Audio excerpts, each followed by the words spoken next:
నమస్తే welcome to our channel. Sajjala Bhargav Reddy మళ్ళీ రంగప్రవేశం చేశాడు. మరి ఈ రంగప్రవేశంతో సాక్షి మీడియాలోని కథనాలు మారిపోతాయా? అసలు మనం చూసాం గత 5 ఏళ్ళు కూడా వైసీపీ సోషల్ మీడియా కోఆర్డినేటర్గా పనిచేసినటువంటి సజ్జల భార్గవరెడ్డి ఇప్పుడు సాక్షి డిజిటల్ హెడ్గా వర్క్ చేయడం, మరి ఏం జరగనుంది తెలుసుకునే ప్రయత్నం చేద్దాం. దీన్ని విశ్లేషించడానికి మనతో పాటుగా ఉన్నారు సీనియర్ జర్నలిస్ట్ సత్యమూర్తి గారు.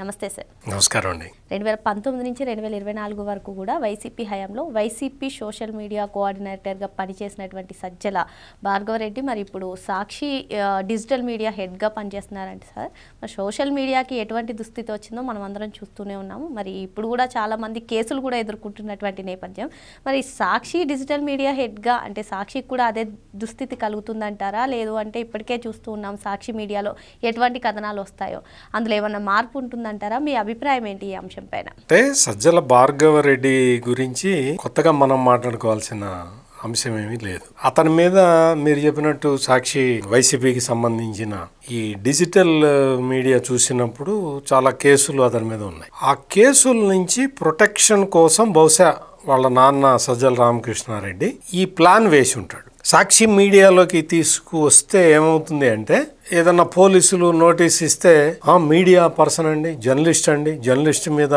మీరు నోటీస్ ఇస్తారా, పత్రికా స్వేచ్ఛకి భంగం కలిగిస్తారా అని కూడా చేయొచ్చు. మామూలుగా సజ్జల భార్గవరెడ్డి మామూలు గతంలో చేసిన పోస్ట్నే కనుక చేస్తే ఈ మధ్య బాగా కొంచెం గవర్నమెంట్ కూడా స్ట్రిక్ట్గా ఉంటున్నది కదా. పార్టీ యాక్టివిస్ట్ నుంచి ఇప్పుడు తీసుకొచ్చి అంటే జర్నలిస్టు ముసుగు వేస్తూ ఉన్నాడనమాట. అంటే వాళ్ళ నాన్న సజ్జల రామకృష్ణారెడ్డి కూడా జర్నలిస్టు, నాకన్నా 5 ఏళ్ళు సీనియర్. ఆయన వేసిన ప్లాన్ అయ్యి ఉంటుంది. అంటే కొడుకుని రక్షించుకోవటానికి ఈ డిజిటల్ మీడియా ముసుగేస్తే, అంటే అతను ఒక జర్నలిస్ట్ మీద ఏదైనా నోటీస్ ఇచ్చాడు. ఇప్పుడు మొన్న ఏదో సాక్షికి ఎడిటర్కి నోటీస్ ఇస్తే, ప్రజాస్వామ్యం మీద దాడి, పత్రికా స్వేచ్ఛకి లేదా, చంద్రబాబు టైంలో పత్రికా స్వేచ్ఛ ఉండదా, రకరకాలుగా రాసుకొని ఊరూరు ధర్నాలు చేసుకున్నారు. మొత్తం సాక్షి మీడియా వాళ్ళందరూ ధర్నాలు చేసుకున్నారు. తెలంగాణలో కూడా చేశారు. అందుకని అటువంటి పని ఏదన్నా చేయటానికి, అంటే సజ్జల భార్గవరెడ్డిని తీసుకొచ్చి మీడియాలో పెడితే గవర్నమెంట్ ఏదన్నా యాక్షన్ తీసుకుంటే మొత్తం ఒక ప్రొటెక్షన్ లాగా ఉంటుంది అన్న ఉద్దేశంతో సజ్జల రామకృష్ణారెడ్డి వేసిన ఎత్తుగడ, అంతే తప్ప సజ్జల భార్గవరెడ్డి చేసేది ఏమీ లేదు, చేయగలిగింది ఏమీ లేదు. సజ్జల భార్గవరెడ్డి ఈ సోషల్ మీడియా పోస్టుల విషయంలో కూడా సుప్రీంకోర్టు తీవ్ర ఆగ్రహం వ్యక్తం చేసింది సార్. అసలు మీరు ఏ రకంగా పోస్టులు పెడుతున్నారో మాకు తెలియదా, మీ అర్థం మాకు తెలియలేదా అనుకుంటున్నారా అని, దాన్ని కూడా కప్పిపుచ్చేందుకే ఈ డిజిటల్ మీడియా రంగ ప్రవేశం అంటారా? మీరు చెప్పినట్టుగా ఈ జర్నలిస్ట్ ముసుగు తొడుగుదామని చెప్పి చూస్తున్నారు. ఇది కూడా ఒక అంశం అంటారా?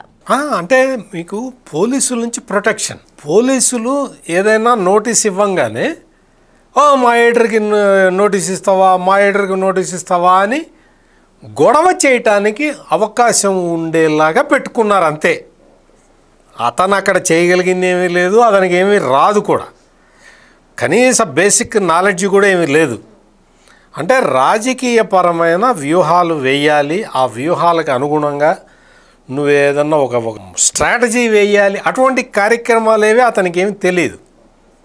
గతంలో ఈ మీడియా మేనేజ్మెంట్ దీనికోసం అని చెప్పి ఒక సంస్థ ఉండేది, పెట్టుకున్నాడు జగన్మోహన్ రెడ్డి. వాళ్ళు ఆ కన్సల్టెంట్లు చెప్పినవన్నీ చూసుకొని వాళ్ళని ఎల్లగొట్టి కొడుకు అప్పగించుకున్నాడు ఈ సజ్జల రామకృష్ణారెడ్డి. ఇప్పుడు ఇతను వచ్చేసి ఆ పందాలో చేయాలి అని చెప్పి ఏదో రకరకాల ప్రయత్నాలు చేస్తూ ఉన్నారు. ఇప్పటికే వైఎస్ఆర్ కాంగ్రెస్ పార్టీ అత్యంత దారుణంగా, అంటే అక్కడ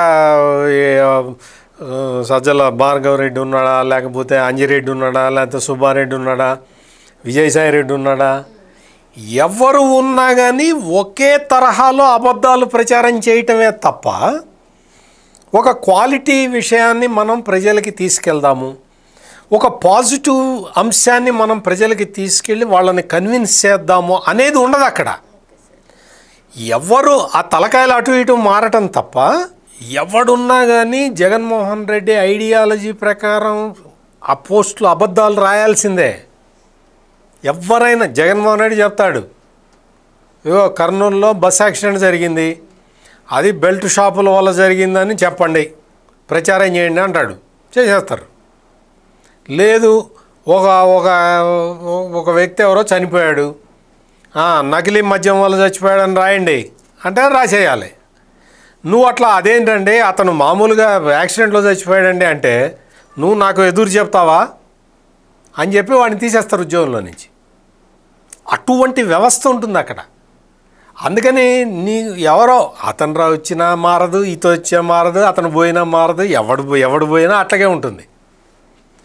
మొత్తం జగన్మోహన్ రెడ్డి కనుసన్నల్లో అతను ఏ అబద్ధాన్ని ప్రచారం చేయమంటే ఆ అబద్ధాన్ని అలవోకగా ప్రచారం చేసే వాళ్ళు కావాలి వాళ్ళకి. అందుకనే ఈ ప్రయత్నం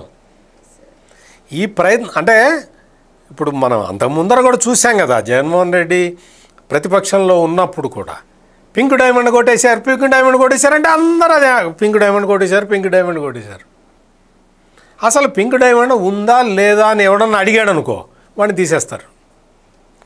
ఇటువంటి కార్యక్రమాలు అంటే ఫాల్స్ ప్రాపగాండా చేయటంలో జగన్మోహన్ రెడ్డికి సహకరించే వాళ్ళని ఏరుకోరి ఎతుక్కొని తెచ్చిపెట్టుకుంటాడు తప్ప అక్కడ సజ్జల భార్గవ రెడ్డి చేసేదేమీ లేదు, వాళ్ళ నాన్న చేసేదేమీ లేదు.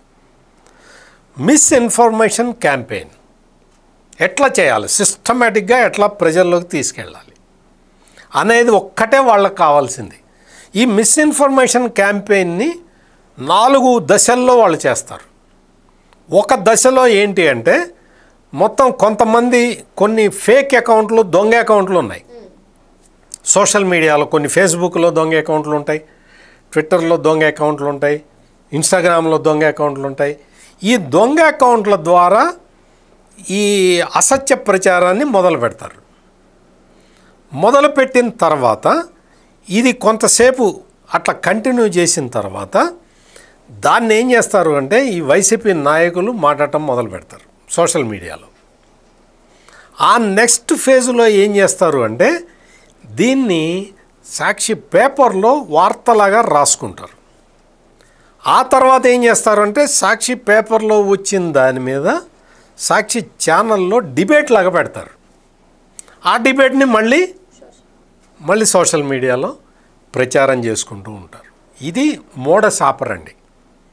అంటే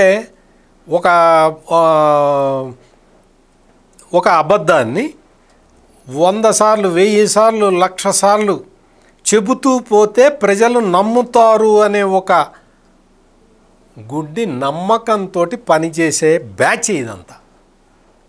అంతే తప్ప వీళ్ళకి లాజిక్ లేదు, రైమ్ అండ్ రిథము ఉండదు.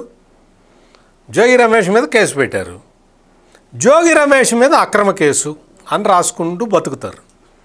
జోగి రమేష్ మీద అక్రమ కేసు అయితే న్యాయమూర్తి రిమాండ్ ఎందుకు పంపిస్తాడు? అక్రమ కేసు అంటే ఏంది, కేసు పెట్టడానికి వీళ్ళే తీసేయండి అంటారు కదా. నకిలీ మద్యం కేసు జోగి రమేష్ అక్రమ కేసు. నువ్వు మద్యం కుంభకోణం, పెద్ద కుంభకోణం జరిగింది. ఈ రోజుకి కూడా నకిలీ మద్యం కేసు అని రాస్తారు, అక్రమ మద్యం కేసు అని రాస్తారు. అక్రమ కేసు ఎట్లవుతుంది? మద్యం అక్రమ కేసు అని రాస్తారు. అది యాక్చువల్గా ఏముండాలి? అక్రమ మద్యం కేసు అని ఉండాలి. అంటే పదాన్ని ఇటు మార్చి రాస్తారనమాట. అంటే